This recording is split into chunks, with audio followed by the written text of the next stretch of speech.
Bonjour ou bonsoir à tous et bienvenue sur la chaîne Histoire de la Bible. J'espère que vous allez bien. Moi, ça va très bien et dans cette vidéo, comme vous l'avez pu voir dans le titre, nous allons parler de l'amour, le véritable amour. Alors peut-être que vous vous diriez que comment allons-nous passer du thème de la mort? Nous avons parlé de la mort, du séjour des morts et maintenant nous parlons d'amour. Comment faire une conciliation entre ces deux thèmes-là? Heureusement qu'il y a eu un homme très sage dans la Bible qui s'appelle Salomon. Cantique des Cantiques, chapitre 8, verset 6. Mets-moi comme un sceau sur ton cœur, comme un sceau sur ton bras, car l'amour est fort comme la mort, la jalousie est inflexible comme le séjour des morts. Ces ardeurs sont des ardeurs de feu, une flamme de l'Éternel. Merci beaucoup à Salomon pour nous avoir rédigé par la grâce de Dieu et par son esprit un tel verset. Mais ce n'est pas sur celui-ci que nous allons nous arrêter. C'était uniquement pour faire le lien entre les deux sujets. Aujourd'hui, nous allons parler, comme je vous ai dit, de l'amour, du véritable amour. Ce qui est intéressant, c'est que ce véritable amour que nous savons qui vient de Dieu, cet amour transcrit en grec par le mot agapé, le vrai amour, est décrit par l'apôtre Paul en 1 Corinthiens 13, en commençant par un mot très important. L'amour ou la charité est patient. Ce commencement de qualification de l'amour est très intéressant parce qu'on pourrait se poser la question si l'amour est patient. Et si la patience est importante en ce qui concerne l'amour, est-ce que vous aimez attendre? Parce que la patience implique l'attente. Est-ce que vous aimez attendre? Est-ce qu'on aime attendre? Et il peut y avoir dans nos situations, dans une journée, plein de moments où nous avons à attendre. Il y a même ce qu'on appelle des salles d'attente. Mais bien des fois, nous n'aimons pas attendre et c'est compliqué pour nous d'attendre. Attendre le bus, attendre un message important, un mail important, une réponse importante, un rendez-vous, un voyage, attendre avec impatience, etc. Mais ce qui est intéressant, c'est que dans la relation avec le Seigneur, il y a aussi une notion d'attente. Car en Jean 14 au verset 2 à 3, le Seigneur nous fait bien comprendre qu'il part quand il est sorti sur terre, qu'il montait au ciel, qu'il préparait une place et il dit « je reviendrai ». Donc pour nous qui sommes ici sur terre, nous attendons son retour. Donc nous sommes dans cette attente et du coup, nous devons expérimenter cette patience qui fait partie des qualificatifs et en tout cas même du premier qualificatif concernant l'amour en 1 Corinthiens 13. Mais concernant justement le retour de Jésus, c'est vrai que l'on pourrait le dire, et en plus les détracteurs de la vérité et ceux qui voudront même se moquer du retour de Jésus nous diraient que ça fait bien longtemps que Jésus a dit qu'il reviendrait.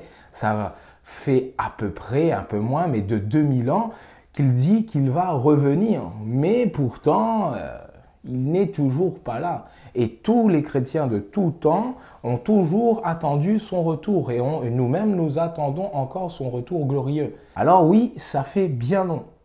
Mais Dieu, justement, nous pousse encore à attendre concernant les prophéties qui doivent se réaliser, par exemple, par le prophète Habakkuk, chapitre 2, verset 3. C'est une prophétie dont le temps est déjà fixé, elle marche vers son terme et elle ne mentira pas. Si elle tarde, donc si elle prend du temps à s'accomplir, que faut-il faire? Attends-la, car elle s'accomplira certainement. Donc on voit l'attente est vraiment important, la patience est vraiment importante dans le cadre prophétique et encore plus dans le cadre du retour de Jésus. Et j'aimerais que nous regardions aujourd'hui une petite histoire concernant l'amour et le fait d'attendre. Cette histoire se trouve en Genèse 29, 18 à 20. Avant de lire ces versets, juste pour rappeler le contexte même de cette histoire, nous avons ici le patriarche Jacob qui a fui son pays parce que, rappelons-nous, il a volé le droit d'aînesse de son frère Ésaü et il a aussi volé la bénédiction paternelle que Isaac, le père, devait donner à Ésaü. Mais ici, Jacob a usé de subterfuge, d'une tromperie avec les recommandations de sa mère, Rebecca, pour prendre le droit d'aînesse et pour prendre la bénédiction paternelle d'Ésaü. Maintenant, on arrive ici, dans ce cadre de Genèse 29, à Jacob qui va rencontrer Laban, un homme qui est de la famille de sa mère, Rebecca, et qui va rencontrer précisément la jeune fille de Laban, qui s'appelle Rachel. Et on voit que lors de leur rencontre, il va se passer quelque chose. Il y a comme un amour qui se crée finalement entre Jacob et Rachel. Et justement, en Genèse 29 au verset 18, Laban veut faire travailler Jacob, mais il dit à Jacob, il faut bien que je te donne quelque chose pour le fait que tu travailles pour moi. Et nous arrivons au verset 18 où il est écrit, Jacob aimait Rachel. Il dit, je te servirai 7 ans pour Rachel, ta fille cadette. Ici, c'est Jacob qui parle à Laban pour lui dire que j'aime ta fille Rachel, je vais te servir pendant 7 années pour obtenir la main de ta fille Rachel. Nous continuons et Laban dit, j'aime mieux te la donner que de la donner à un autre homme. Reste chez moi. Donc Laban accepte cela. Ainsi, Jacob servit 7 années pour Rachel. Et écoutons bien ce que la parole de Dieu nous dit. Elles furent à ses yeux, c'est-à-dire les 7 années furent aux yeux de Jacob comme quelques jours parce qu'il l'aimait.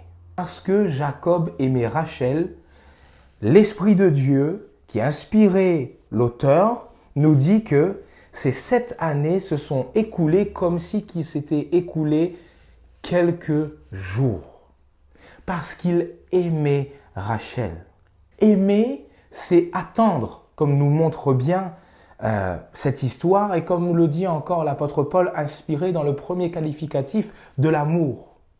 L'amour est patient, la charité est patiente.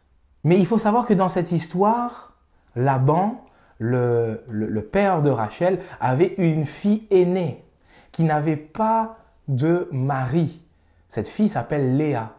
Et Laban a voulu tromper Jacob parce que arrivé au jour du mariage, il a donné à Jacob non pas Rachel, mais il lui a donné Léa, la fille aînée. Ce qui n'était pas normalement dans le plan initial, dans ce qu'ils avaient contracté eux deux. Mais donc Jacob s'est retrouvé comme fermé, comme obligé aussi d'épouser Léa. Maintenant, mais lui, il aimait Rachel. Que s'est-il passé du coup? Verset 30.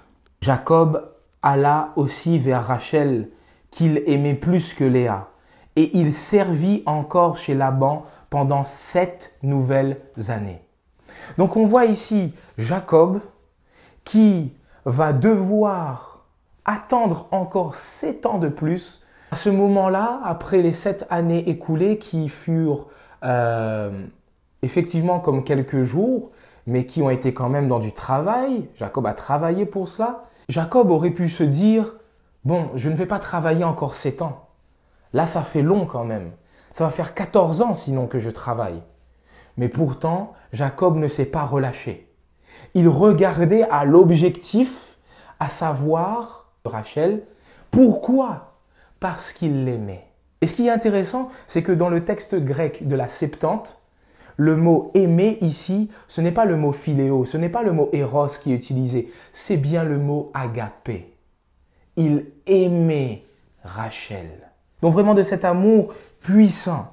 Donc il servit encore 7 nouvelles années. En tout, 14 ans d'attente pour Rachel, mais cette attente a été faite dans le travail. Il n'a pas simplement attendu, restant les bras ballants, mais en attendant ce qu'il espère, il a travaillé. Maintenant, concernant Jésus et son retour, si nous essayons de prendre les leçons qu'il y a dans cette histoire magnifique, Jésus a dit qu'il reviendrait. Et nous devons attendre. Mais comment attendre? En faisant comme Jacob. Il a attendu, mais il a travaillé. Il a travaillé tout en gardant à l'esprit l'objectif pour lequel il travaille. C'est même ce qui a été reproché à l'église d'Éphèse, dans la lettre envoyée à cette église, dans le livre de l'Apocalypse, où à un moment le Seigneur va lui dire « Tu as perdu, tu as oublié ton premier amour ». Donc il faut que nous ayons les yeux fixés sur cet objectif, cet amour que nous avons pour Jésus, pour l'attendre, mais en même temps de travailler pour lui dans cette attente. Et sachons bien que si nous faisons cela, peu importe le nombre d'années qui s'écoulent, comme Jacob, cela sera comme quelques jours. Pourquoi? Parce que nous aimons le Seigneur. Voilà, en tout cas, j'espère que vous avez aimé cette vidéo, que celle-ci a été claire. N'hésitez pas à me dire dans les commentaires, à laisser vos réactions aussi en mettant les pouces bleus et en vous abonnant à la chaîne si cela n'a toujours pas été fait. C'est vraiment un soutien pour moi. Il me reste des dernières choses à vous dire, à savoir, soyez bénis, regardez toujours et gardez à l'esprit votre objectif, aimer Jésus, l'attendre, mais tout en travaillant pour lui et surtout, faites du bien autour de vous.